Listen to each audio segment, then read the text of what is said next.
नमस्कार, times of Swaraj में आप सबों का स्वागत है और मैं हूं संतोष सिंह।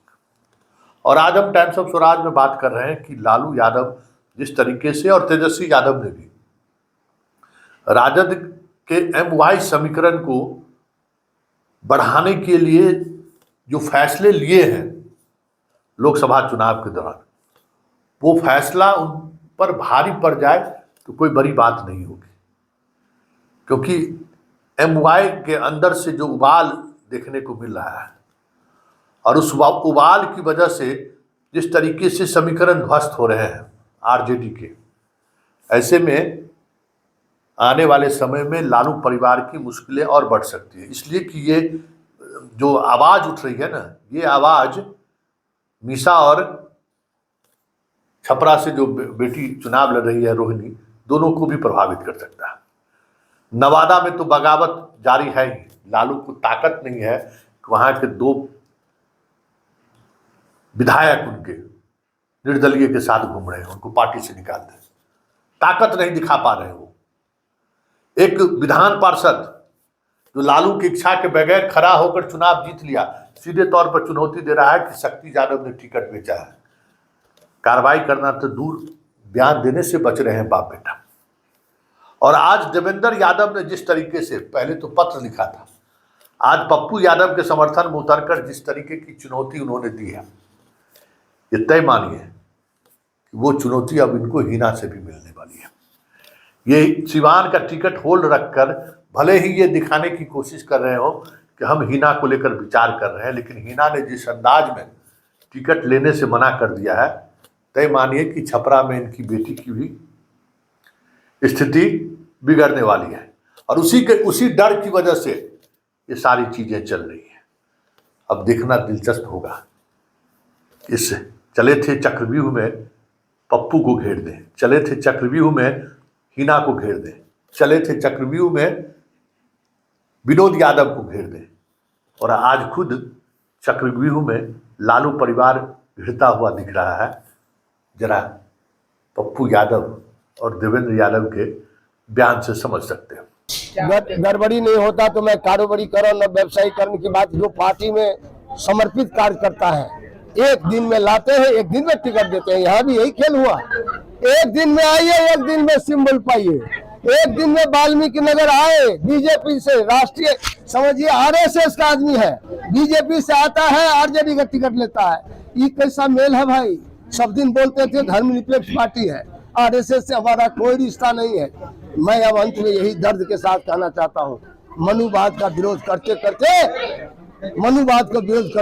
मनीवाद के कुछ लोग शिकार हो गए, इसलिए अब इससे ज्यादा हम कुछ नहीं करते। पप्पू यादव को पूर्णिया से टिकट ना मिलना, इसके पप्पू यादव धरती मिट्टी का बेटा है। पप्पू यादव को कोई पूर्णिया से, आप लोग का जब इतना आशीर्वाद है, टिकट इसीलिए घेरा गया, इनको अभिमन्यु बना दिया इस महाभारत में, इसको चारों तरफ से घेर लो, देख लो जाएगा कहाँ। तभी बेचारा जब इनको कहा वहाँ जो लड़ो मधेपुरा, आज मैं खुलेआम आपके मीडिया में कर रहा हूँ, मुझसे भी कहा गया 20 तारीख को क्या आप मधेपुरा लड़िए। हमने कहा नहीं, वो धरती है, समाजवादी धरती है, वहाँ पप्पू यादव है, वहाँ शरद यादव लड़ा है, हम उस जगह नहीं जाएंगे, हमसे भी कहा गया था। तो इस तरह से फिर पप्पू जी से कहा गया। आप इसी से समझिए पप्पू जी पर गुस्सा, इसलिए पप्पू जी स्वाभिमानी है। पप्पू जी, इनका जो चेहरा सब है परिवार में, उससे ज्यादा चमक रहा है संघर्ष। ये तो अपराध है इनका, जो मेरिट वाला होगा किसी भी कम्युनिटी का, पप्पू क्या दोस्त क्या है उनका बेचारा का, कन्हैया का, किसी भी बिरादरी में यदि मजबूत नेता निकलेगा, बोलने वाला भोकल प्रखर सांसद होगा, उनको हिना साहब का क्या दोष है? 3 बार सरकार बनाने में उनके पति ने अपनी शहादत तक दे दिया।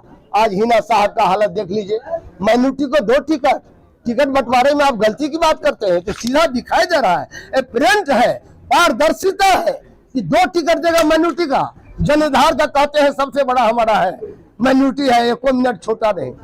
आप मधुआ मजदूर समझ लिए हैं अल्पसंख्यक को, क्या अल्पसंख्यक आपका बंधुआ मजदूर है? हिस्सा नहीं दीजिएगा, अब वोट दिलवा दीजिएगा। इस बार पता चल जाएगा, लोग फैसला कर रहा है।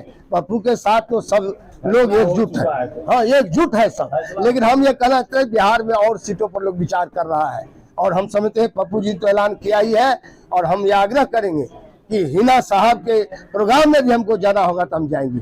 एक है सीमांचल तो एक है उधर, कहीं भी हम लोग छोड़ेंगे नहीं, क्योंकि हम लोग जनता की आवाज को समझ रहे हैं, हकीकत क्या है धरती पर।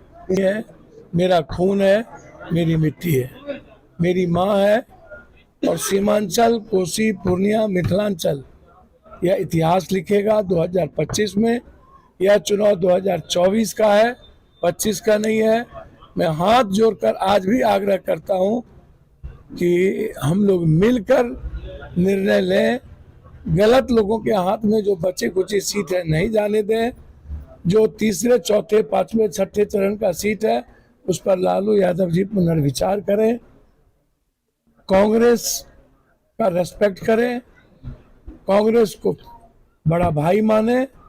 और जहां तक इनका सानिध्य और आशीर्वाद का सवाल है, मैं हृदय से देवेंद्र बाबू का, राष्ट्रीय जनता दल के पूर्णिया जिला के सभी पदाधिकारी का, सुनायन बाबू का, अमन का, सबको हृदय से मैं अंतःकरण से धन्यवाद देता हूं कि आपने इस संकट के घड़ी, जब सबने दिल्ली पटना हमको छोड़ दिया और आप लोग जिस तरीके से बच्चे की तरह गले लगाए, यह मैं इस जीवन में एक बड़ी महाभारत की लड़ाई की सूत्रपात एक नियति ने बनाई है, उसको अंतिम तक ले जाएंगे। तो आपने सुना निशाना क्या है और लक्ष्य क्या है, और किस तरीके से उन्होंने खास करके देवेंद्र यादव ने हमला बोला है और संकेत दिया है कि भाजपा से आए हुए लोगों को, संघ से आए हुए लोगों को पार्टी मिलाया जा रहा है। अब इस पार्टी में मुद्दा महत्वपूर्ण नहीं रहा, मुद्रा महत्वपूर्ण हो गया। संघ और बीजेपी के नाम से सिर्फ कहते हैं कि हम लड़ाई लड़ रहे हैं, जबकि बस मुद्रा पर सारी चीज़ें डील हो रही है। ये बड़ा आरोप है, और जैसे जैसे चुनाव प्रचार आगे बढ़ रहा है, ये आरोप जो है बलवती होता जा रहा है। ऐसे में लालू यादव का जो मूल आधार है MY, वही दरक जाए इस चुनाव में, तो कोई बड़ी बात नहीं।